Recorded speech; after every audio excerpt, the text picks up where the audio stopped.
თამაშებს დაფიქრებულ ხართ თუ არა, რა არის თქვენი მიზანი, როდესაც ადამიანს სოციალურ ქსელში საჯარო პირი იქნება ის თუ არა, უწერთ რაღაცა კომენტარს მისი გარეგნობის შესახებ. მაგალითად, მე ხშირად ვხებ ძალიან ისეთ შეტყობინებებს, რომ ვერმე რა გამხდარი ხარ, ეს რას დამსგავსებულა, მე მგონი ძალიან დაბერდი. ახლა ასე შემდეგ. რა თქმა უნდა, ეს ჩემს შინაგან სრულფასოვნებაზე არანაირად არ მოქმედებს, მაგრამ რომ წარმოვიდგენ ხოლმე ზოგადად ეს ტრენდი სრულყოფილებისკენ სწრაფვის, ამაში დიდი წვლილი ასევე მიუძღვის სოციალურ მედიას, შეფასებებს, რაც მოდის ძალიან უცხო ადამიანებისგან, იმ ტრენდებს, რომლებიც არსებობს, იმ არარეალურ რეალობას, რომელსაც ხშირად გვაჩვენებენ სხვა გვერდები თუ სხვა ადამიანები.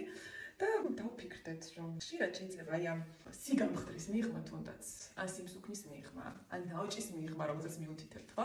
შეიძლება იდგეს რაღაცა ჯანმრთელობის პრობლემა, რაღაცა ფსიქოლოგიური ასპექტები, ცხოვრების წესი, პერიოდის სირთულეები, რომელსაც ადამიანები ძალიან ხშირად გავდივართ და რაღაცნაირად მინდა რომ ამაზე ხშირად დავფიქრდეთ, რომ ადამიანის გარეგნობა არ არის მისი შეფასების უმაღლესი კრიტერიუმი. და ის რომ შესაძლოა ჩვენმა მოსროლილმა სიტყვამ თუ კომენტარმა მართლა იქონიოს მას ეს გავლენა. მართლა რაღაცნაირად ატკინოს გული პირველ რიგში. მართლა უბიძგოს რაღაცა აი პროცედურებისკენ თუ ინექციებისკენ, რომელზეც ჩვენს პოდკასტში ვსაუბრობდით, რომ აი სრულყოფილებას მიაღწიოს, ხო?